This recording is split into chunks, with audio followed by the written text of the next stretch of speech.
SomaFM. This is the SF and SF podcast for September 2016. Recorded live at the American Bookbinders Museum, SF and SF is Science Fiction in San Francisco, a monthly series of author readings from the science fiction, fantasy, horror, and genre literary fields. And now, the coordinator of SF and SF, Rina Weisman. Hey folks! Simmer down, simmer down. Hi everyone. I'm Rina Weisman. I'm the coordinator of SF and SF, Science Fiction in San Francisco. I'd like to welcome you all here today for arguably the most exciting event I think I've hosted here. So I'm really thrilled to have you all here with me. Our event today is taking place, first of all, we'll let you know a little bit about where you have found yourselves today. And we are at the American Bookbinders Museum at 355 Clementina in the heart of San Francisco, and easily accessible by car, BART, or Muni, a nominal admission charge. All of your admission tickets and the bar go to benefit the museum. We're very happy to be a fundraising partner with them. And to just give you a quick little rundown on just what this place is, I'd like to introduce you to Madeline Robbins, their operations guru. Welcome. We are so delighted to have SF and SF here, as always. This is the brainchild of a career bookbinder named Timothy James, who worked in the mission for 25 years binding books, and in the process became fascinated with the sort of interstitial period between artisanal bookbinding, hand bookbinding, and mechanized bookbinding. And it has a lot of things to say about history, about women in the workplace, about unions, about technology, about disruptive technology, which is what books have always been. We are open Tuesday through Saturday. We give tours 3 times a day. I encourage you to come and visit. It's really so much more fascinating than you would imagine just walking in the door, and it's pretty cool walking in the door.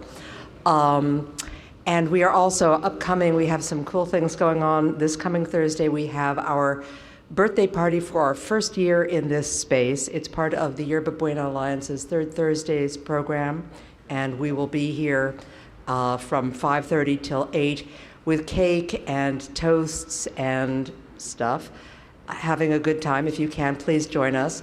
We also are going to be hosting 6 nights of Litquake events during that week. And we are also opening our first really major exhibition in late October on the 50th anniversary of the Florence flood. So there's lots going on here, and we hope you will be a part of it. Thank you. Thank you, Madeline. I will also like to point out Madeline is a fine fantasy author in her own right. You should check out her books. Just a quick little bit of housekeeping. As some of you may know, and many of you may not, we are San Francisco's premier science fiction, fantasy, and genre literary author and film series. Our film partner is the Balboa Theater, which is running a wonderful series of old science fiction, B stuff, horrible stuff that you enjoy anyways, Thursday nights throughout the month. So check out their website at cinemasf.com. Our partner for the author series, the ABM, will also be presenting us next month on October 16th with Australian author Garth Nix and local phenom Helene Wecker with a wonderful book. She wrote The Golem and the Jinni, so we're very happy to welcome them. And then in November, we'll be featuring Floridian Rick Wilbur with his new science fiction book out from Tor, and local author Nick Mamatas. And that will close us out for the year. We'll be back in January with Kim Stanley Robinson and Cecilia Holland. And we may have a couple little holiday things planned. It just depends if I can find a place that will sell me bagels and lox and cream cheese on Christmas Day. So keep tuned, and you can stay in touch with us via our newsletter and our website at sfnsf.org. And you can sign up for our newsletter there, which gives you advance notice about our events, sometimes tickets to movies, book launches, a whole bunch of special stuff that we reserve just for our fans, of which you are now all part of that. So thank you very much all for being here tonight. I will do another little quick little nugget of information after our break before we start in with Q&A and book signing. But for now, I'm going to turn our evening over. Well, evening, I'm so used to night times. Our event over to Daryl Gregory, Alvaro, Zinos-Amaro, and Robert Silverberg. Thank you.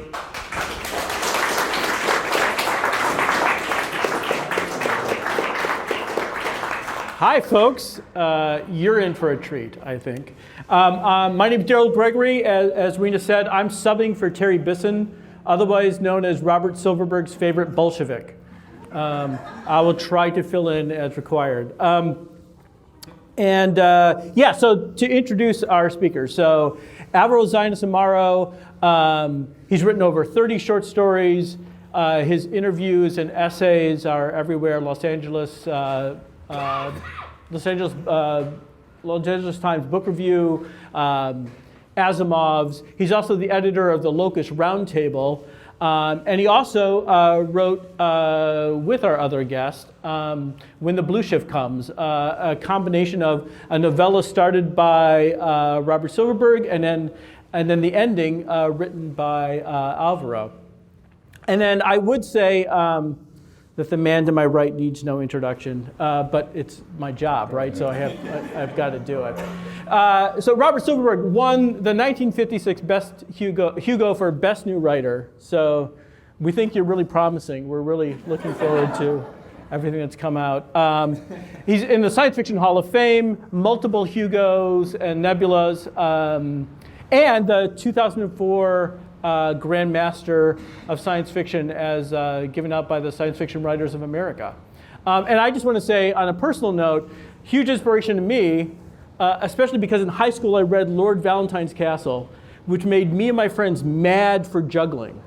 So I carried around 3 gloves in high school nonstop because gloves don't bounce away from you in embarrassing moments, to teach myself how to juggle. And then we went to pins, and then we realized that none of us had 6 arms and we couldn't actually have arms and juggle as well as the people in that novel. So I'm very excited to be here.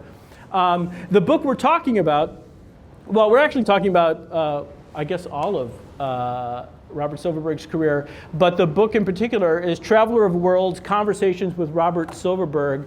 Here we go. We'll do the con thing and we'll hold up. This is a photo moment for all of you. I guess my question is to both of you, Alvaro, why did you want to do this book? And then to Bob, why would you agree to do this book with Alvaro? Well, over time, I found that having a conversation with Bob is hard work. You have to keep up and use your neurons as much as possible. And Bob has always been a firm believer that you should be paid for using words. I suggested to him that we might get a book out of it. But no, to be a little bit less flippant. Yes, especially since I didn't get paid for this book. Right.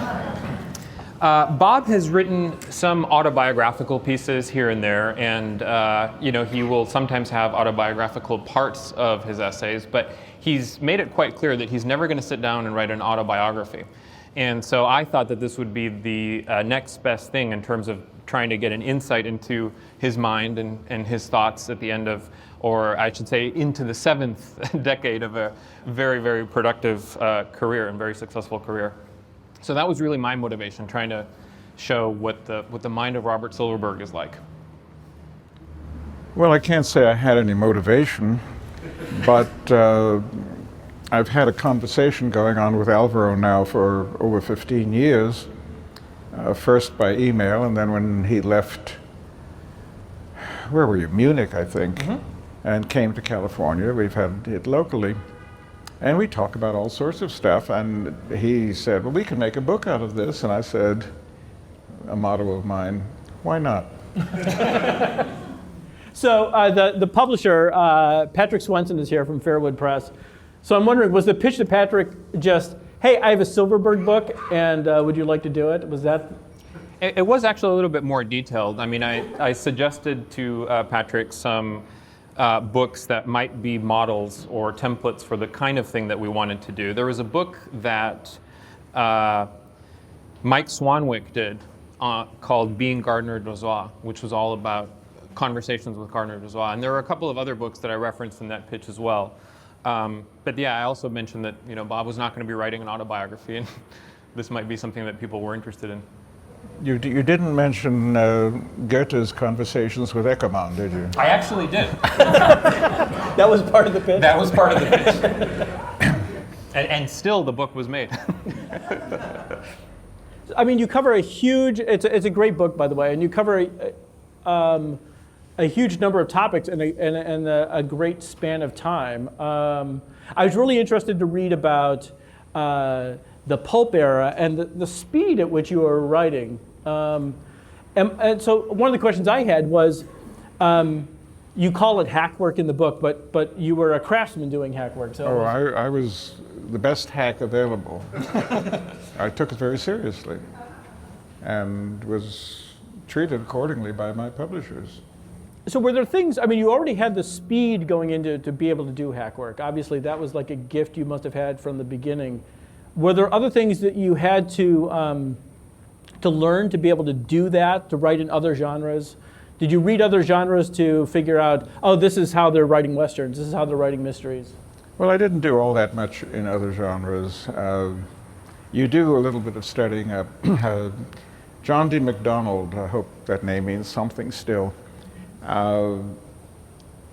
began as a mystery writer and then decided to do science fiction. And he said to some other writer, well, I'm studying up on science fiction. And he studied up very well, and he wrote some great science fiction, but then he went back to his I was a quick study. I was a quick everything. Yesterday I had an email from a writer in the Middle West who has been editing a lot of anthologies and picking up old stories of mine, and expressed some amazement at my prolificity back then, and wished that he could be that prolific. Well, you don't get there by wishing. And he's in his 50s, I was 21, and I thought nothing of writing one story before lunch and another after. But this was a special knack that I was born with, apparently. B, there was a special circumstance in the marketplace then. There were a lot of science fiction magazines that needed a lot of copy. There were 5 of them for which I worked as a contract writer. They would take as many stories as I could give them. And I was in New York, and I would Monday morning go down to the editor's office and deliver the previous week's output, which would be 7 or 8 stories. Today that would frighten them so much if writers started showing up delivering them. Yeah, well, no, they expected editorial. Most of the writers then, I'm talking about the 1950s, were concentrated either in New York or in Los Angeles. And I was part of the New York contingent, along with Randall Garrett, Harlan Ellison, Frederick Pohl, Lester Del Rey, the whole East Coast bunch. And we dealt on a personal basis with the publishers. We knew them. We had a social relationship with them. And it was wonderful to go into the offices there. And the story that I love to tell involved Murray Leinster and John Campbell. I brought a story in to John Campbell, who was the preeminent editor of the field in 1956. I was 21 years old.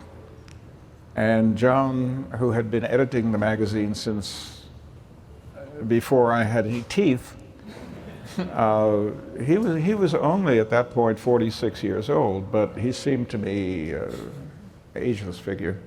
John read the story right in front of me. All right, I'm 21 years old. Here is the titanic John Campbell reading my story as I sit in front of his desk. When he finished it, he turned to Will Jenkins, who had been a successful professional writer. Will Jenkins was Murray Leinster's real name. When John Campbell was a little boy, we have 3 generations here. And he said to Jenkins, Will, there's something wrong with this story, but I don't know what it is. Would you read it? And this is a very strange experience for a 21-year-old writer, even though I'm a very well-established 21-year-old writer. You mustn't really think of myself as a little boy there. I've already sold 100 stories or so, but still I'm 21. And I know what John Campbell means in the science fiction world, and I know what Murray Leinster means. And Will Jenkins reads the story again before my very eyes.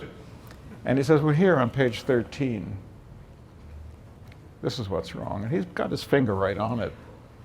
This fellow who had been a professional writer since 1917. And John said, you're absolutely right. Bob, go over there and use Miss Tarrant's typewriter. Patch it up. And Miss Tarrant was the managing editor. And rewrite it.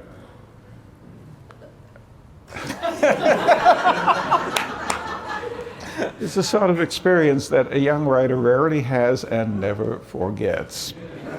And I rewrote the story, and John said, oh yeah, that'll do, and he bought it right then and there. About a year ago, I dug out the magazine containing that story. It's the November 1956 issue of Astounding Science Fiction, which is now analog. I wanted to see what it was that Will Jenkins had found. I couldn't figure it out. I didn't know, of course, after, 60 years now, I couldn't remember what my original version had been. And I read the story, and yes, it all seemed to make sense from beginning to end. And somewhere there is the Will Jenkins fix. So we'd have to go to your manuscript to... Well, I don't have the manuscript anymore. Well, in that case, it's lost. I submitted it to the magazine. You also had similar experience with when you collaborated with Randall Garrett. Didn't John Campbell also sit there in front of you and read? Oh yeah, well this was right at the beginning of my career. I was still in college. Right. And Randall Garrett, anybody here from Peoria? Note takers? Well, he was a writer from the Midwest who had been living with a very well-known science fiction writer in Peoria, who threw him out finally. Randy was something of a rogue. And he came to New York thinking, well, now I need a place to live. I'll go to New York and I'll be a writer. That's where the writers go. And there was a young man named Ellison living next door to me who knew Randy. Harlan hadn't sold any stories at this point, but they had met at a convention or something. So Garrett found Harlan, and Harlan said, well, we've got this little hotel where we're all living. Get a room. So he moved in on the other side of me. And then it turned out that they couldn't get along at all. They hated each other. They even had a fist fight. But Randy and I clicked immediately, even though we were as different as can be in every personal rhythm. I mean, even though you see a bottle of, it's actually Myers rum in front of me, and I take a sip now and then, I'm nobody's alcoholic. I am a moderate drinker. I like a drink in the afternoon. That's about it. Randy, round-the-clock drinker. Couldn't get any work done as a result, but he was a very good writer in his sober moments. So what we saw was we could collaborate. I'm a novice, but I can work. You're a functional novice. I'm a functional novice. He's an experienced pro, but he's a drunk. Right. And between us, we can get a lot of work done. So this is the summer of 1955, quite a while ago. And he took me around to all the editors and introduced me to them and said, here is your next Asimov. He'll write a lot of stories for you. And I wrote a lot of stories for them. He even introduced me to the previous Asimov, who saw, yeah, here's another bright Jewish kid from New York who can do this thing. And after we had sold a dozen or two collaborative stories, and I had sold a dozen or two on my own, he said, well, now let's do a novel for John Campbell. And that's as though someone had said to me, well, now let's win the Nobel Prize. Just like that, let's do a novel for John Campbell. So we worked out an outline to pitch. We had both been reading Campbell's magazine, Astounding. I, since I was about 12, and Randy, somewhere, he was 8 years older. We knew what John liked. What John liked was Scotsmen running the universe. He was a Campbell of the clan Campbell. So we dreamed up an outline for a novel in which Duncan MacLeod was the secret agent of the Terran Confederation who was going to go to this planet where everything was backward and, as we now say, disrupt it. And we worked out an elaborate outline. We talked it out between us. We went down to Campbell's office, and John said, all right, let's hear what you have to say. And we pitched the novel to him. And he said, that's very interesting. I'm still 20 years old at this point, in college. John Campbell is saying to our novel proposal, that's very interesting. A few things wrong with it. He proceeds to turn it absolutely inside out. Duncan MacLeod vanishes. Right. The protagonist now is going to be an alien. We know that he doesn't buy stories with alien protagonists. The protagonist is going to be an alien. And this, and this, and this, which sort of dimly connected to what we had proposed. Yes, John. Yes, John. Oh, and make it a series of novellas, right? Yes. Yes. Go home and write a series of novellas, and then write the novel. And then write the novel. 20 years old. So we went home and we wrote a 12,000-word story very quickly. Randy, when he was sober, could really move the fingers, and of course. And we went back down to Campbell's office. We were living near Columbia University at that point in New York. About 3 blocks from where we lived is the Cathedral of St. John the Divine, the Episcopalian Cathedral of New York Diocese. And Garrett, in his less sinful moments, was a devout Episcopalian. And he said, well, let's stop off and go to Mass before we deliver the story. For we win our Nobel. Well, I am, in fact, not an Episcopalian. Never have been, not likely to become one. Jewish. But not a very observant Jew, and if he wants to drag me along to Mass, fine. And it's 8 in the morning. We've been up all night polishing manuscript. And there isn't much going on in the Cathedral of St. John the Divine, but in one of the side chapels, there's a priest doing early morning Mass. So he pulls me over. And then Randy says to me, you take communion too. Life is very exciting when you're 20 years old. I'm about to deliver a novelette to John Campbell, and now First Communion also. So I said, no, I'm not going to do that. And I didn't do that. I thought, I have no belief whatever, but this is your belief. At least you should take it seriously. And so he did the wafer and the booze, and the only man I know who would come back for more sacramental wine. And then we went down to Campbell's office. And by now it's 10 o'clock, and John is in the office. And damn, he read the story right in front of us. All 12,000 All words? 12,000 words. He was not one for rewriting stories. Other editors would do elaborate rewrites in the manuscript. On page 37 or so, he said, let's change this. And he changed one word. And he bought the story. And I thought, I just sold the 12,000 word story to John W. Campbell. It's the science fiction equivalent of winning the Nobel Prize. They didn't even have Hugos then. Right. They'd had them 1 year, but we didn't know that it was going to be a regular thing. And I couldn't sleep that night. 12,000 word story. Well, we got $360 for it.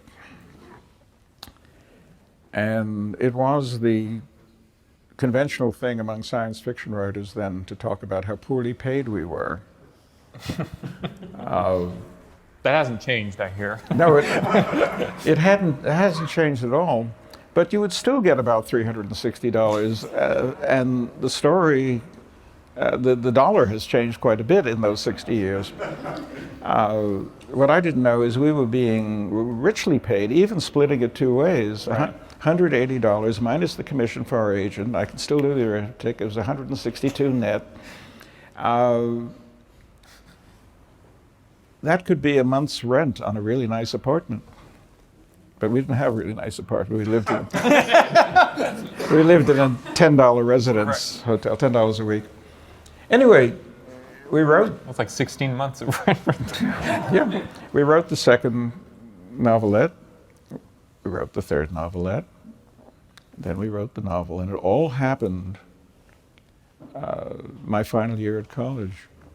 The novel, 60, 70,000 words, we wrote in the summer of 1956. I graduated in June, and July we wrote the novel. August he bought it.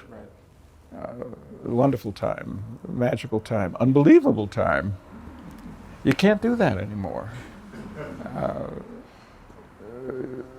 The immense prolificity was the function of the intimate relationships which we had with these editors.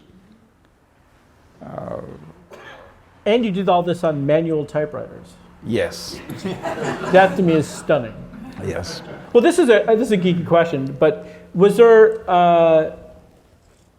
a certain point when you switched to computers and had to change your writing? Absolutely.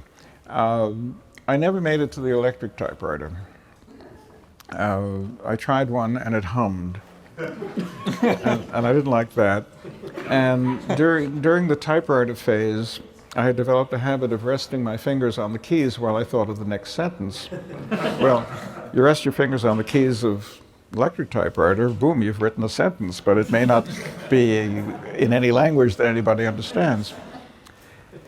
1982, I think it was, I wrote a novel called Lord of Darkness, not a science fiction novel, the manuscript of which was 900 pages long. And I typed it on my manual typewriter. And then I had to do a second draft. Because I had made a lot of handwritten corrections on that 900-page manuscript. You can't turn in that. So I had to type it all over. And I thought, if I had a computer, I wouldn't have to type it all. I could just enter the corrections. Computers were just happening. Right. I had made an earlier attempt to buy a computer, and the salesman at some computer store in Berkeley said, "No, don't get one yet. They're inventing a thing called a hard disk, and you ought to wait until those come out." Well, by the time I got my computer in 1982, They did have the hard disk. Mine had a staggering 10 megabyte capacity.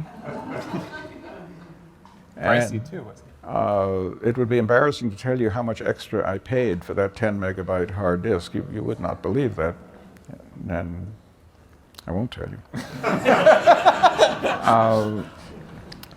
But by then I had done the 900-page retype, but I then proceeded to write a novella on the computer as my first computerized story. This was for Amazing Stories, George Sithers. And when I wrote the story, first I didn't believe that it would still be in the computer the next morning. Now, 1982, I've been a professional writer for 26 years. I'm accustomed to seeing the pile of typed paper on the table. Well, where is it? There's just a thing that looks like a television set there. Where's my story? So I'd print out every day. then it would be there. Well, when I wrote the first computerized story, a story called Homefaring, I realized about halfway through that I needed to change the name of a character, that I had built in an unintentional pun in that character's name, and I didn't want it. I wanted to change his name. And then I discovered search and replace. I looked up how to do it, and Command ST or whatever it was, and boom, before my very eyes, that character's name changed. I have not used a typewriter since. Yeah, I recently hosed a novel by replacing a character's name and forgetting that sometimes those letters show up in the middle of other words. Yeah.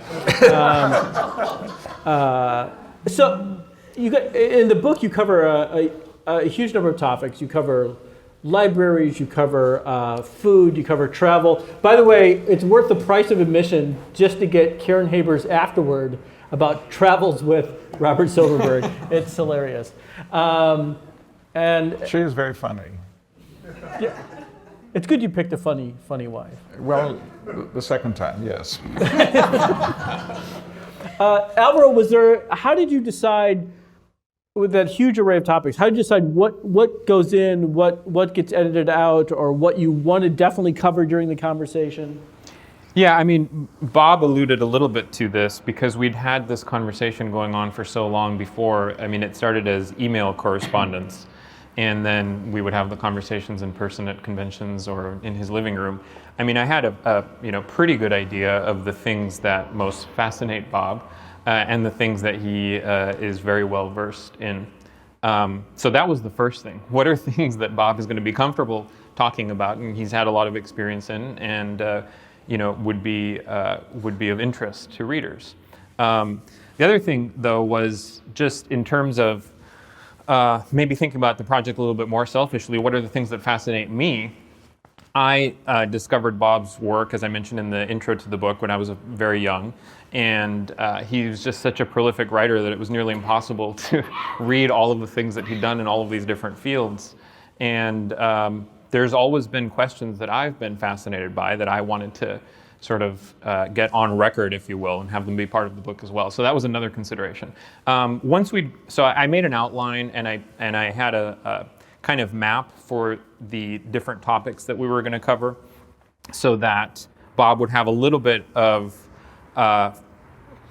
warning, but I didn't give him a lot of details because I wanted it to remain fresh. I didn't want it to be, Bob's been thinking about this very carefully for a week or a day or whatever, and he's constructed this very cerebral argument. I wanted to have some of that spontaneity that you get in conversation still be part of the book experience as well. So we had the conversations in his living room. I recorded them, and then in the process of transcribing them, that's where there was some further sort of pruning that took place. Things that were maybe repetitive, or an anecdote that was just sort of making a similar point that we'd already made elsewhere that seemed to belabor it. So there were some things that were left on the cutting room floor, but not a lot. Most of what we covered in the conversations is pretty much in the same sequence, with a little bit of re-editing. I know you had concerns at one point. Yeah. Well, I didn't see how our conversations, which took place on a series of Saturday afternoons over almost a year, would in any way form a coherent book. I did look at your outline, and it was a very elaborate outline. I looked at it once. I never looked at it again. And then we talked, and we talked, and we talked. And I'm an articulate person. I do a lot of talking. But I didn't see a pattern. And somehow when I read the book, looking at it from the outside, I thought, whoa, this makes sense. And I attribute that to the cutting room floor. You must have pulled it into a coherent arc somehow. Yeah, I mean, knowing in advance what some of the other topics were going to be helped me to say, well, it's okay to talk about this now. It seems like a digression, but later it'll fit into chapter 7 or whatever. And there were a few things where I believe you said, don't put this in the book, Alvaro. So, and you didn't. And I didn't, so that was really... Will there be another book with just the gossip and the outtakes? Well, that's why I don't intend to write an autobiography. We're working our way to that. Well, I mean, one of the arcs, I mean, if there's an arc to the book, it's, and I found this really poignant, was you're talking about your career from the point of view of, as you call yourself, you're a former writer. Even though you're still doing a column, you're still writing things. And editing anthologies. And editing anthologies, but still claiming that you're a former writer. And so my question is, when you decided to retire, were there qualms about that? Did you retire and then you got itching for a story and you got tempted back, or did you go cold turkey? Well, which retirement? Well, right, you have a couple different retirements, and maybe you could talk about the difference between your various retirements. Yeah, well, there's the premature one and the real one.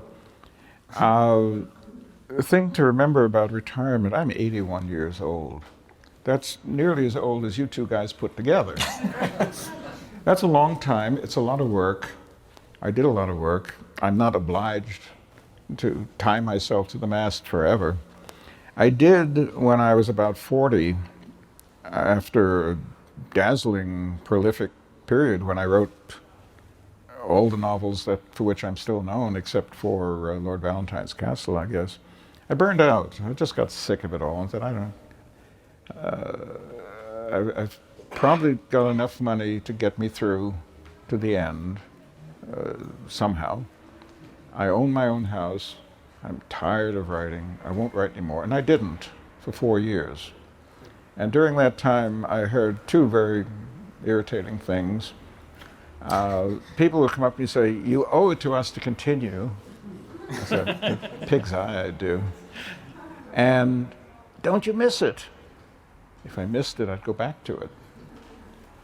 And then economic pressure, i.e. a very expensive divorce, suggested to me that maybe I ought to go back to it. And I went back and I wrote a book called Lord Valentine's Castle. And I made a lot of money out of that and lived happily ever after. But this time around,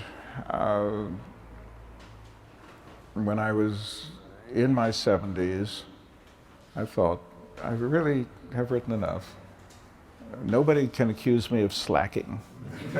Your attic attests to this. Yeah, well, Alvaro has been trying to help me get my accumulation of copies of my own published books into some kind of order. We've been doing this all year. And there's still a mess up there. There's a lot of books and a lot of editions, and I wrote a lot of books. I thought I don't have a sense of guilt about not writing. I'm not withholding anything. My God, I've written, there are more books out there than you could possibly read if you read only me. And I tried. There are books of mine that I haven't read. And so I stopped writing. And no, I don't miss it for a moment. Yesterday, I had an idea for a short story. It still happens. And I took some notes on the back of an old envelope, and that's as far as it's going to get. Usually take some aspirin, don't you? It goes away. Wait, could you just mail them to me? I mean, would that be polite? That seems only fair. I'll take every second one. The last short story I wrote was about 8 years ago. and the last novel about 10. I'm still around. I go to the Worldcon. I would not miss it for anything. I've not missed a Worldcon during your entire lifetimes. And in fact, if I didn't show up at one of them, people would assume I had died, which eventually I will, but I haven't. And I do the monthly column for Asimov's, which I greatly enjoy doing. All of the interests that Alvaro was able to get me to talk about in the book pop up in these columns. I travel widely. Karen and I are about to take off for Malta in a couple of weeks, and I've never been to Malta. And just yesterday I arranged an archaeological tour of the megalithic ruins. So I wouldn't drop the Asimov column. I edited an anthology, much to my amazement. Somebody said, "I've got a theme for you. Do an anthology," and I said to myself, as I did some time back on this table, "Why not?" And I did it, and it turns out, apparently, it's a good anthology because you sent me a review of it that I haven't seen yet officially, and they praise it. But as for more writing, I'm sure that if I wrote the short story that is on the back of that envelope, it would be an okay short story. I haven't forgotten how to do it. You could always use a pseudonym if you're not comfortable. Oh, no, coming out of retirement. Alexander Blade, or Yeah, no. You've had plenty of pseudonyms in your... I had plenty of pseudonyms, but not in a long time. No. Daryl Gregory. Daryl Gregory? No, it's For taken. example. Taken. The Magazine of Fantasy and Science Fiction does an anniversary issue every year. And for about 50 of those years, I've had a story in the anniversary issue. And the next one is due it'll be the October 2019 issue. Plenty of time to polish it. Yeah.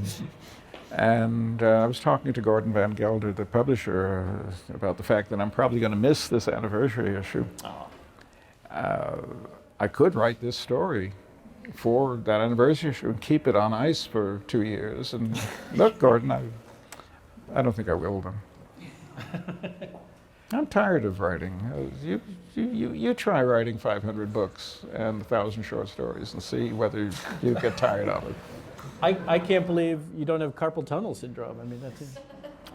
What I have is arthritic thumbs, but all the thumb does is hit the space bar. You can do that with your forehead if it comes down. Or just write a modernist short story. So this is unusual. Usually at SF and SF, there's 2 readings, and then there's a short break, and then we do the Q&A. This has been a Q&A, but we're going to have plenty of time for your questions. 10-minute break. The bar's at the back, and also Jude from Borderlands Books is selling the books. Please support these writers. And then we'll come back here in 10 minutes.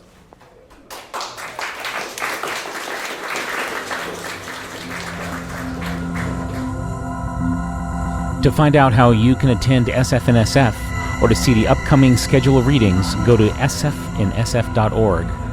Or you can follow the event on Twitter at SFNSF Events and on Meetup under SFNSF Events. Folks, if everyone will take their seats, we're going to go ahead and get started again with what I think is the most fun part of the event.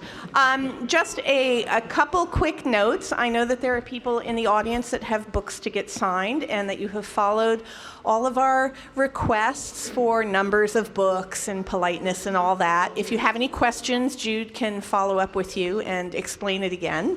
I'm going to be giving these guys like the high five in about half an hour or so, or after the questions peter out, because otherwise we'd be here, I think, for hours, right? And I am going to take signers up row by row, so please remain seated, and we will do this in an orderly fashion, damn it.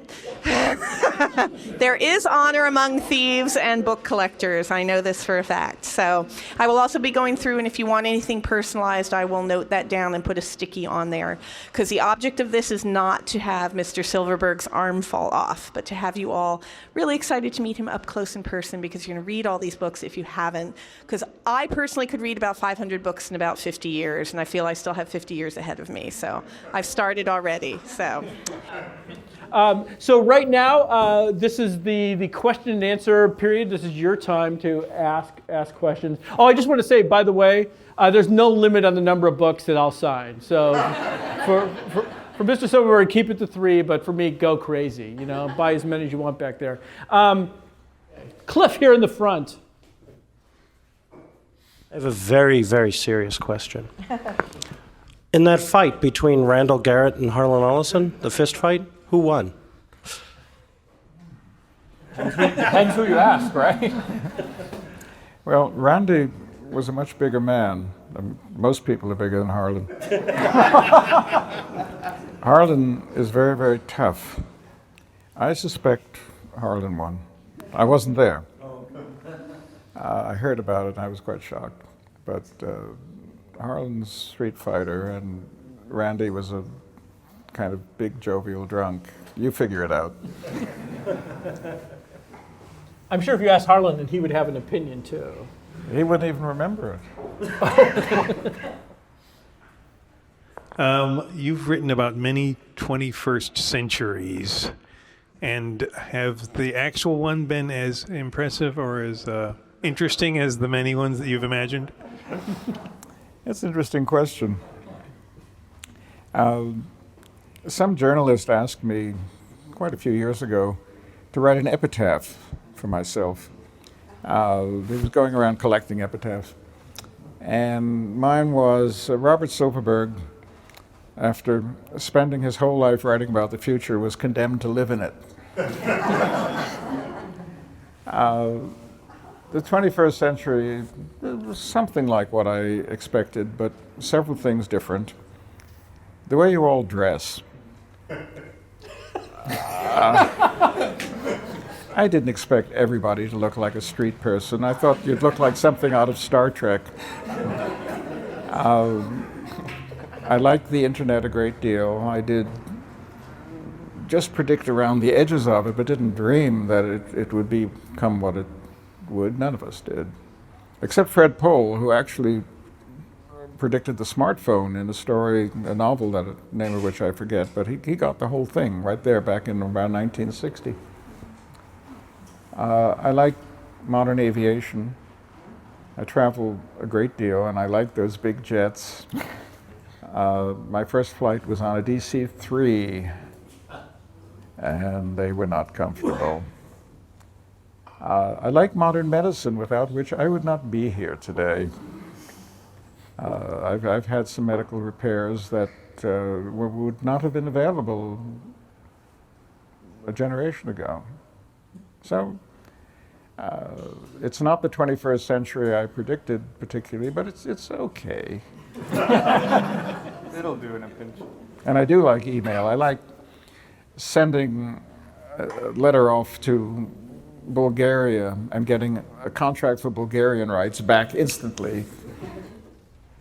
So I think you mentioned that you began to kind of follow Campbell when you were 12 years old. So in terms of his question, like your mind, like what did you think about and fantasize about before you were 12? What did I think? About and fantasize about? What kind of interest did you have before you became really interested in sci-fi? Well, I was interested in the remote past. Like all small boys, I was a dinosaur bug. And I lived in New York, where we had the Museum of Natural History, and I'd go up there and stare at the brontosaurus and all of that. It's not as big as it seemed to me when I was 7. It's big, plenty big. But before I got into science fiction, I I read the National Geographic. I grew up during World War II when you couldn't go anywhere. A trip to Philadelphia from New York would be a major excursion. And the Geographic opened all manner of worlds to me, and I'm still using my old copies of the National Geographic. We're off to Malta in a couple of weeks, and I've got suddenly put together a trip to Brittany in the spring, and I was out there digging out 1960, 1940 issues of the Geographic to use as reference. As for Campbell, I had an afterthought about my Campbell and Mary Leinster anecdote that came to me when Rina talked about the autographing. That meeting where they rewrote my story for me before my very eyes, I was 21. In 1950, when I was a teenage science fiction fan, I went to a little convention in New York, and both Mary Leinster and John Campbell were there, and I had a copy of the current Astounding with me, and I went up to them with a pencil. I didn't even have a pen, and they both signed it. That was about the last autograph I've ever collected.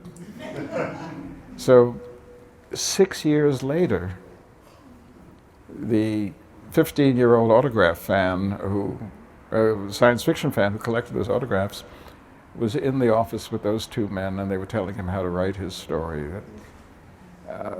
6 years seems like centuries when you're a teenager, but it was just 6 years.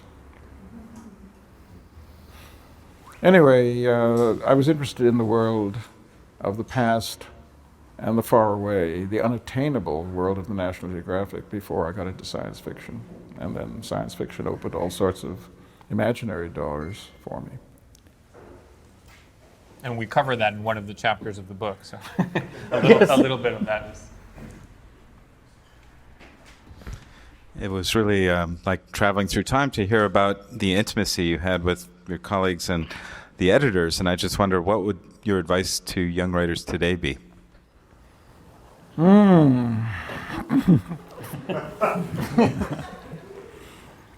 have no idea. It's an entirely different world. All of these social media, the self-promotion that is now necessary, well, I guess you have to promote the hell out of yourself. To me, it's repellent.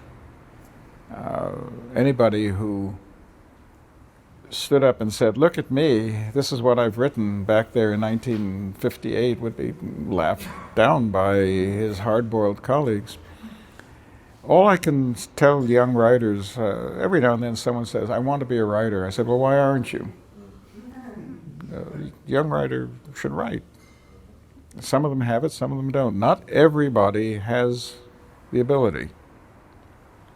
It's not inherent. 10 fingers, we all start with 10 fingers, but not everybody can use them to write stories. Try it, write, send them around, make friends. Science fiction is still a very social environment. And I think if you write 101 stories in a year, you don't need a blog or a Twitter account. Well, they would just know. You don't have time to do a blog. You'd have an Instagram, though, and you'd take a picture at the end of 101 stories. Anyway, I only did that in 1957. Only. Well, I tapered off after that. Yes, you're here. Yeah, I have a question about your collaboration with Isaac Asimov, because I think he was already a star when you started. Is that right? He's already a star. He was a very big star. Yeah, in fact, when he was started. a burned-out star at that point. Oh, so how did the collaboration come about? Yeah. Isaac was very ill. What we didn't know, because he didn't talk about it, was he had AIDS, which he got through a blood transfusion. Isaac was no more gay than this table, but he had a thyroid operation, and they gave him a blood transfusion, and he had AIDS. So Isaac was dying, and his publisher, Doubleday, wanted to maintain an Asimov presence on the list. And he said to me, what about expanding some of my famous novellas into novels? You'll do most of the work because I'm not sick, but we'll share 50-50 in the proceeds. All right. So another of those eerie experiences that the small boy who read science fiction found himself having in adulthood, Nightfall, story that overwhelmed me when I was 13 or so. I found myself writing the novel of Nightfall. And the third one of that group, the second one, was the story that he insisted on calling The Ugly Little Boy, though I thought that was an ugly little title and I wanted to call it Child of Time. The third one was the Bicentennial Man, which became a novel as the Positronic Man, then a movie with Robin Williams. That was a strange experience because the point of the Bicentennial Man is the robot who is the protagonist can become fully human only by dying. And Isaac was literally dying as I wrote that book. He never read it. We talked about it. He said, well, I hope you're being faithful to the story. And I said, yes. But I felt kind of creepy about writing a story about somebody who aspires to die while my friend is dying. And he died before I finished it. So that's how it happened.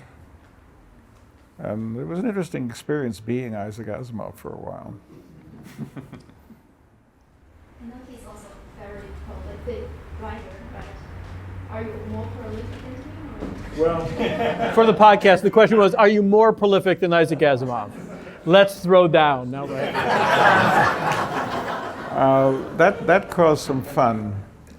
I don't know how many books I wrote. Hundreds. I mean, they fill a whole house. I've got a second building that is completely full of my books.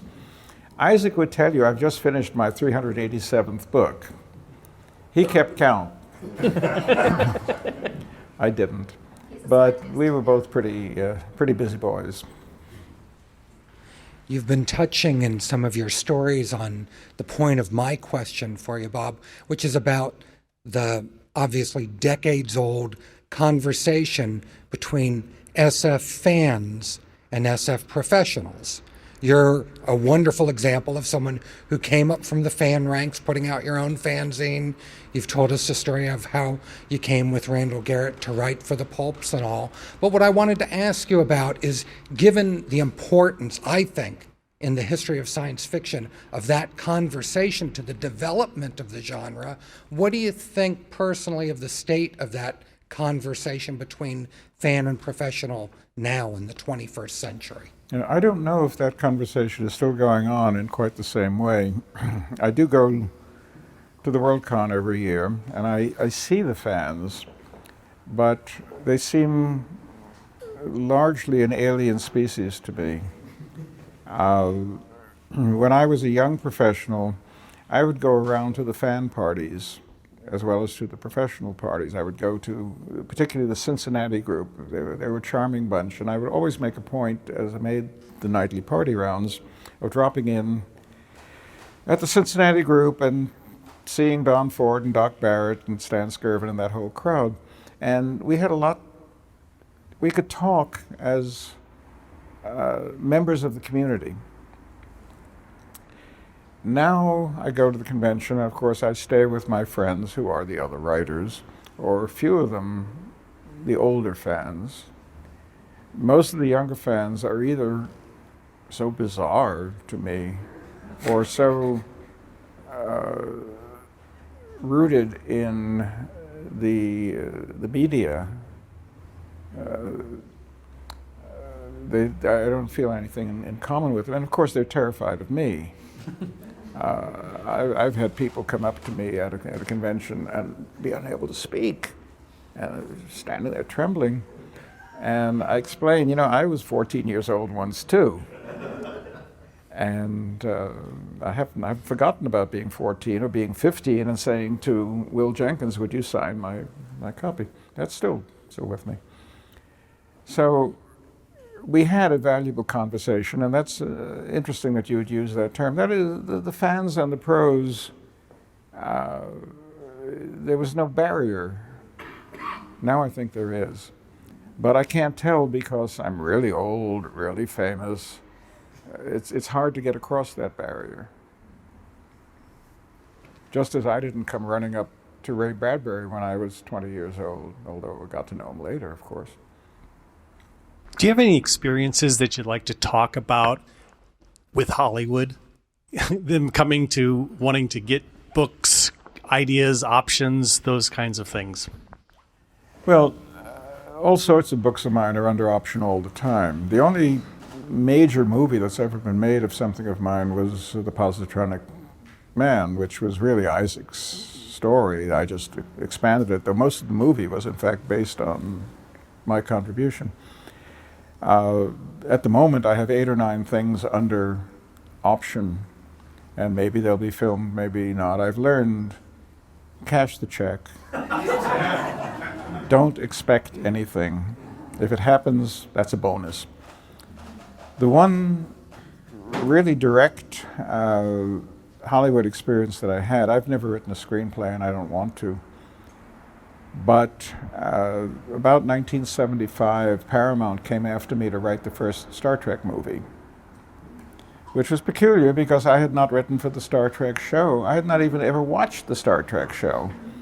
And I got a call, Paramount, would you like to come down and discuss writing the Star Trek movie? Well, as I've been saying all evening, why not? So I flew down and I met Robert Wise, the great film director, and I met a guy named Trabulus, who was the head of production at Paramount. The one I did not meet was Gene Roddenberry. Roddenberry was not in the country at the time. And what I gradually discovered was they had been through 5 or 6 writers for this movie, including Roddenberry, and rejected everything they had written. And finally, someone had said, well, there's a guy named Silverberg up there in the Bay Area. He's a very good writer, and he's very professional, and maybe he can do the job. Well, I went down there, and I pitched a story which was based on a YA novel of mine called Across a Billion Years, into which I inserted Spock, Kirk, and McCoy, because I had hastily watched Channel 2 over in Oakland was running a Star Trek show every night. And for the week before I went down there, I watched the show. Oh, that's what it's about, these 3 guys, and yeah. So I pitched it, and they said, that's terrific, go home and write a treatment. So I spoke to Mr. Ellison of LA and said, what is a treatment exactly? And I wrote the treatment, and with the speed of light, they gave me $10,000, which is about $150,000 in today's money. I thought, oh, this is good. And then I got a call from Gene Roddenberry. And he said, how the hell did you get mixed up in this? You're not a Star Trek writer. And I said, I don't know, Gene, they called me.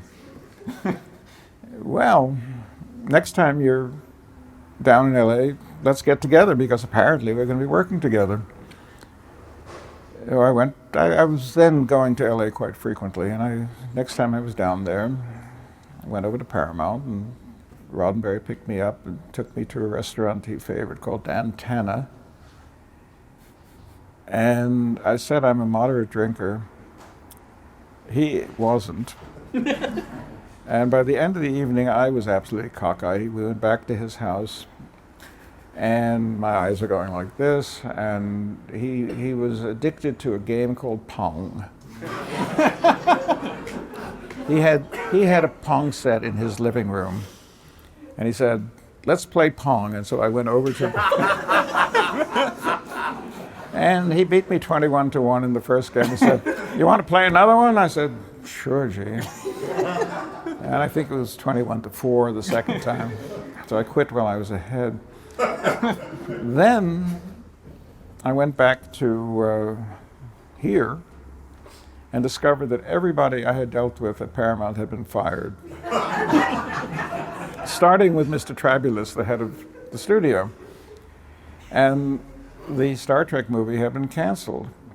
But eventually it came back. It was, I think, still directed by Robert Wise. He hadn't been fired, but he didn't work for Paramount. And I think it was a story idea from Alan Dean Foster that they finally filmed. So that was my Hollywood experience. I made $10,000. I had too much to drink with Gene Roddenberry. He beat me at Pong. And since then, whenever somebody has questioned me about whether I would like to do a screenplay, I give them no. And of course, now I just say I don't write anymore. But I'm happy to sign those option deals. I just want this to be filmed so badly. You and Gene Roddenberry playing Pong, half drunk. That would be beautiful. In the last few years, you've been bringing back into print some of your old pulp stories from various magazines. You've been publishing a couple of books with Hard Case Crime, for example, and just recently a new book with Subterranean Press from some of your really old pulp stories. Do you have any plans for any more of those in the future, bringing back into print some of your older stories? Well, we're sort of scraping the bottom of the barrel, Michael. I wrote a lot of stories. Some of the stuff I sold back there in the pulp days, I wrote when I was about 17. I don't know that I really need to bring it all back. The Hard Case story is called Blood on the Mink. There's an interesting story there. I had completely forgotten the existence of that novel. There, Daryl, there's a goal for you. Write so many novels that you just forget, they just slip your mind. And Charles Ardai, the publisher of Hard Case, phoned me and said, I'd like to publish your novel, Blood on the Mink. I said, what? So he reminded me, it had been in a magazine called either Trapped or Guilty. I wrote most of the contents of both of those magazines, circa 1959. And I read the story, and by damn, it mesmerized me. I turned the pages. What happens next? How do we resolve this? It was a wonderful experience. And he published it, and it sold pretty well. It got a good review. Out of oblivion. But this new book, Early Days, that I just got my first copies of it a couple of days ago, stories of the 50s. I think maybe time to stop with scraping up these old things. We have time for 2 more questions. You, sir, in the black. I'm curious how you thought of science fiction in the 50s and early 60s. Did you imagine that you guys were writing about the future and what it was going to be like, or were you commenting on like societal trends at the time, or was it a kind of a hybrid of that? Well, we were telling stories. I don't think we stopped to think about either one of those concepts. Of course, science fiction takes place in the future, unless you're writing about the Cambrian era, which I also did. And of course, you cannot help but write something that is rooted in your own time, because you are rooted in your own time. And one of the things I most resent about the political correctness that has crept into science fiction readers now, and that I occasionally bang my nose on when I make one of my rare ventures onto the internet, they're being unfair by asking writers who wrote in 1961 to obey the social mores of 2015. We did our best, but we lived in a different world, and we wrote out of that world. I don't know what problem Shakespeare has with Othello.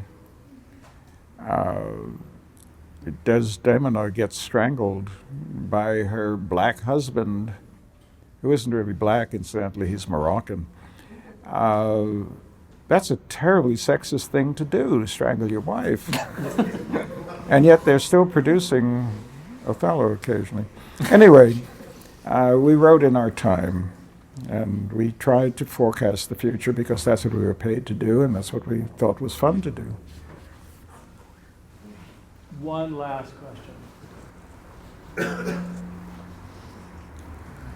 What surprises you the most about the way the future has turned out?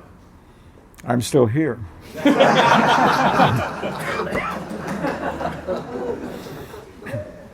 be a shame to go any further with after such a good punch. Perfect. But feel free to elaborate. But we will edit it for that line. Well, I will elaborate just slightly. When I was reading science fiction circa 1948, 49, thinking about the 21st century, which would come in 2001, I thought, I'll be 65 then. That's astounding. Will I still be alive? I mean, when you're 14, 65 seems pretty old. You're what, 38? 65 seems pretty old. Yeah. And I remember that thought and how I clung to it as the decades went by. And eventually it was the 21st century, and I thought, I'm still here. And on that note, we're all very happy you're still here, and thank you for being here this evening, Mr. Silverberg.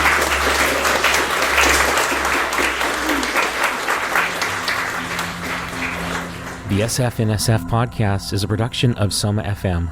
SomaFM is listener-supported, commercial-free internet radio with over 30 channels of unique, hand-picked music available on the web or on mobile apps. Go to somafm.com to find out more. The SF in SF podcast was produced by Maren McDonnell, recorded and engineered by Rusty Hodge. Thanks for listening.